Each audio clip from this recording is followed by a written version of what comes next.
سورہ فتح میں اللہ رب ذوالجلال فرماتے ہیں وَيَنْصُرَكَ اللَّهُ نَصْرًا عَزِيزًا، بے شک اللہ آپ کی زبردست مدد فرمائیں گے۔ تو حق آ گیا، باطل مٹ گیا۔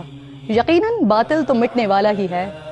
20 رمضان المبارک، فتح مکہ، فتح مبین، جب 313 جانثاروں سے شروع ہونے والا قافلہ عظیم 10,000 صحابہ کے لاؤ لشکر کے ساتھ بغیر کسی بڑی مزاحمت کے مکہ میں داخل ہو رہے ہیں۔ فتح مکہ جب دنیا پر مسلمانوں کی ہیبت بیٹھ جاتی ہے۔ فتح مکہ جب سرزمین عرب سے شرک کی حاکمیت کا خاتمہ ہو رہا ہے۔ فتح مکہ جب خود رسول خدا ایک ایک کر کے 360 بتوں کو اپنے ہاتھ سے ڈھا رہے ہیں۔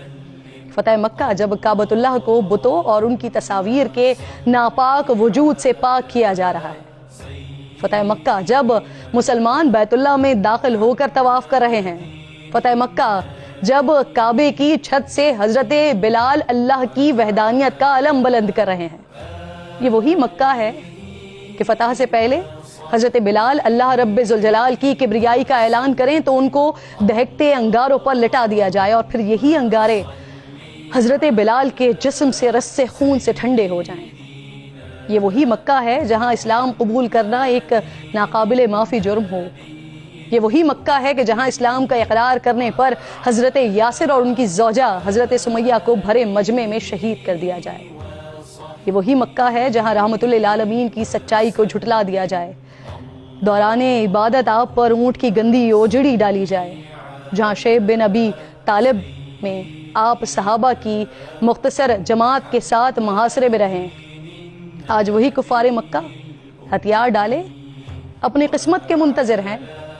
رحمت للعالمین ہونے کا منظر دنیا دیکھ رہی ہے اور تاریخ میں لکھا جا رہا ہے۔ آپ پر کنکری مارنے والے، گندگی پھینکنے والے، برا بھلا کہنے والے کانپ رہے ہیں، چاروں طرف دوڑ رہے ہیں، امان مانگ رہے ہیں۔ آج زمین پر ان کے پاس چھپنے کی کوئی جگہ موجود نہیں ہے، خوف میں سارا عالم ڈوبا ہوا ہے۔ لیکن قربان جائیے آقا کریم کی ذات اقدس پر جن کی رحمت کے سائے میں سب نے امان پائی۔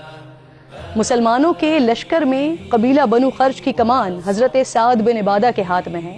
وہ ابو سفیان کو دور سے دیکھ کر ہی پہچان لیتے ہیں اور زور سے اعلان کرتے ہیں کہ الیوم یوم الملحمہ، الیوم تسحت الکعبہ، آج خون کی ندیاں بہانے کا دن ہے، آج کعبے کو پاک کر دیا جائے گا۔ ابو سفیان یہ منظر دیکھ رہا ہے، پریشان ہے۔ محمد مصطفیٰ احمد مجتبیٰ کی خدمت میں حاضر ہوتا ہے، منظر بیان کرتا ہے، جس پر آپ صلی اللہ علیہ وآلہ وسلم ارشاد فرماتے ہیں کہ الیوم یوم البرہمہ والیوم یوم تعظیم فی الکعبہ، آج کا دن رحمت کا دن ہے، آج کا دن وہ دن ہے جس میں کعبے کی تعظیم کی جائے گی۔ پھر رحمت للعالمین اعلان کروا رہے ہیں کہ جس کو امان چاہیے وہ بیت اللہ میں آ جائے، جس کو امان چاہیے وہ اپنے گھر کے دروازوں کو بند کر لے۔ تاریخ انسانی کا عجب واقعہ ہے کہ جہاں فاتحین سروں کو جھکائے رب کے حضور پیش ہو رہے ہیں، دشمن ایسی شکست پر مشکور ہے۔ ایسا منظر نہ پہلے کبھی دیکھا اور نہ اس کے بعد۔ فتح مکہ کی خوشیاں صرف زمین پر نہیں، آسمان پر بھی منائی گئیں۔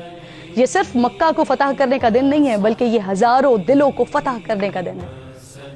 یہ اللہ کے لیے کی جانے والی دشمنی کو اللہ کے لیے کی جانے والی محبت میں بدلنے کا دن ہے۔ آج ذرا سی طاقت ملنے پر بدمست ہو جانے والوں کے لیے سیکھنے کا دن ہے۔ سیاست ہو یا ریاست ہو، ترجیح گلے لگانے کے بجائے انجام تک پہنچانے کی خواہش رکھنے والوں کے لیے نصیحت کا دن ہے۔ معاشرے کو تقسیم کرنے والوں کے لیے عبرت کا دن ہے۔ معافی اور عفو و درگزر کی راہ کو اپنانے کا دن ہے۔ لوگوں کو نہیں بلکہ ان کے دل و دماغ کو جیتنے کا دن ہے۔